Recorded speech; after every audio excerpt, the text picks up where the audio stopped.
A fireplace has always served as a gathering place for community affairs, romantic dinners, and family events. But often the expense and complexity associated with building a new fireplace can deter many potential consumers. Not anymore. Direct vent gas fireplaces are an economical and convenient way to add the beauty of a fireplace to any house.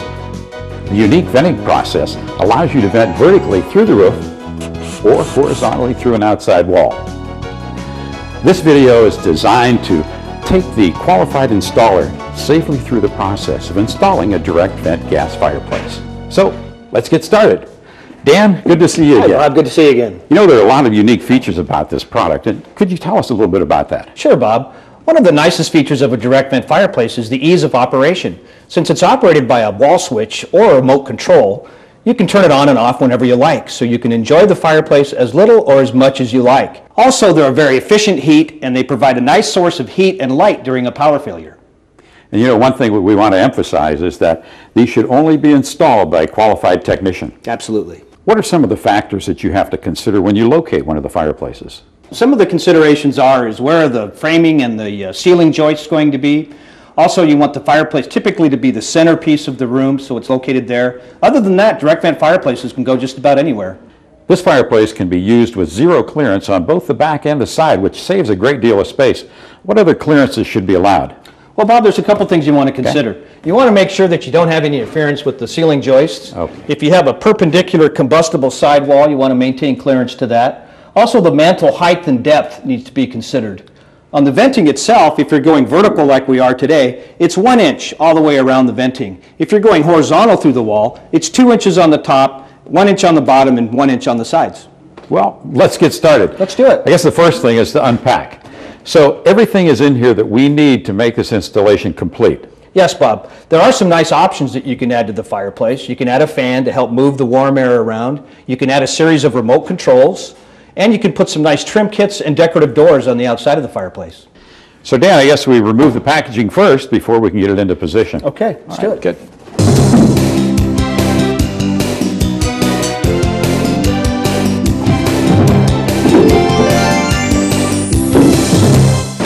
Watch your fingers. Okay. Good, good.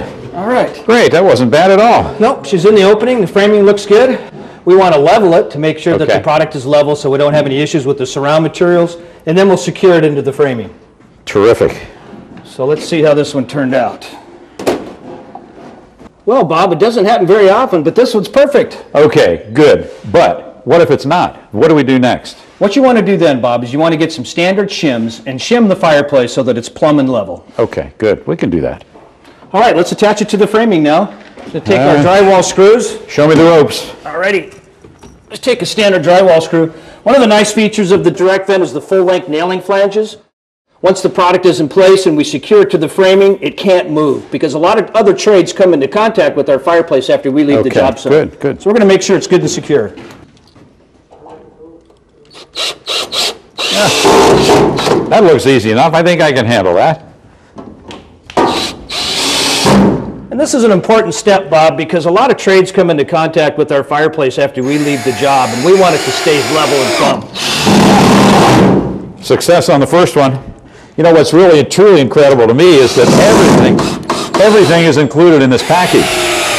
That's true, Bob. The logs are unitized. They're already set up for you. The gas train assembly is ready to go. That makes it extremely convenient. So I just have one more to go.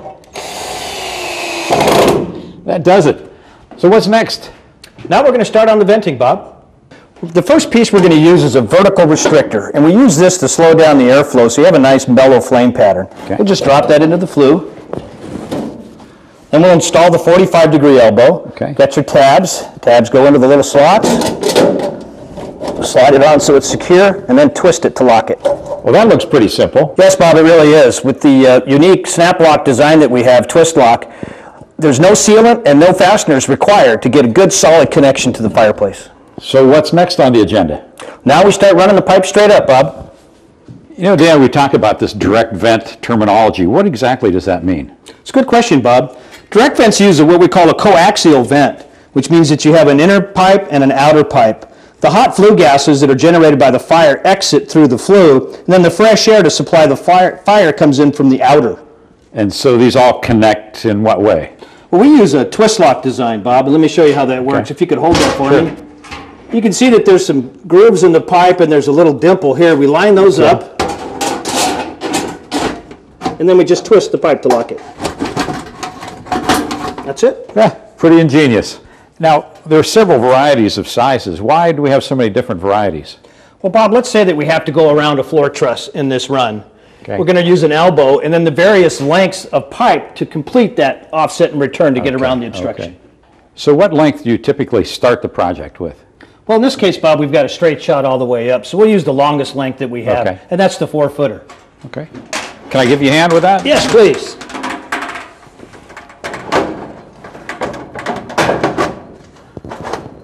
Just like that. That's it. So now we just build from here on up? That's right. So Dan, what happens if you can't go straight up with the vent pipe? What do you do then? Well, that's the nice thing about a direct vent, Bob. You can go horizontally through an outside wall. Okay. We've prepared an 11.5 by 11.5 inch hole, and we're going to put a wall fire stop on the inside. Okay, good. Now, all of this sounds great, but what if everything just doesn't line up right? What do you do then? That happens sometimes too, Bob, and the option there is to use what we call flex venting. Okay. This venting has the same connection method as the rigid, but it's flexible pipe and it's expandable. Oh, wow. Wow, that's really cool. So you can hit any hole with this. Excellent. Okay, we're ready to install the inside wall fire stop. If we were using a round cap, Bob, we'd have a wall fire stop on the outside wall also. But we're using a square cap today, so we'll just install the wall fire stop on the Very inside. good. Very good. Can you hold that for me? Sure. I'll get you set up here. I guess that goes Right like that. Perfect. Okay.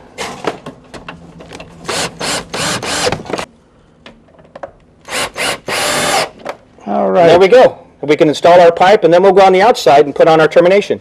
So the fireplace is installed. We have the vent pipe in place. And now we're doing the termination cap, is that right? That's right, Bob. Okay. Before we install that, I want to make a couple of points. If this house was going to be clad with vinyl siding, Sure. there's an additional piece that goes, sheet metal piece that goes on the outside here called a vinyl siding standoff. Okay. But this is normal construction. We'll go ahead and just put the termination right on here. Great. So if you'll slide that on for me, you can see that it says top right here. That's hot. All right. Goes to the top. Wow, look at that. There you go. I'm going to go ahead and throw a level on this, Bob. So Okay. get a real nice installation here. Can you move that to the left a little bit? Sure can. Perfect. All right. There we go. Now we'll just install our screws.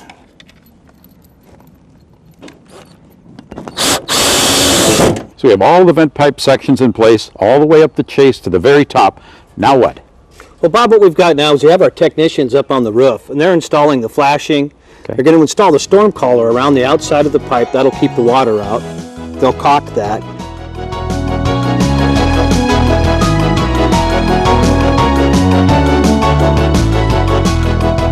Install the termination on top of the pipe, and we're done on the roof. That's great. So it's complete? Not yet. We've got one more thing to do inside, Bob. Let's go check it out. Okay.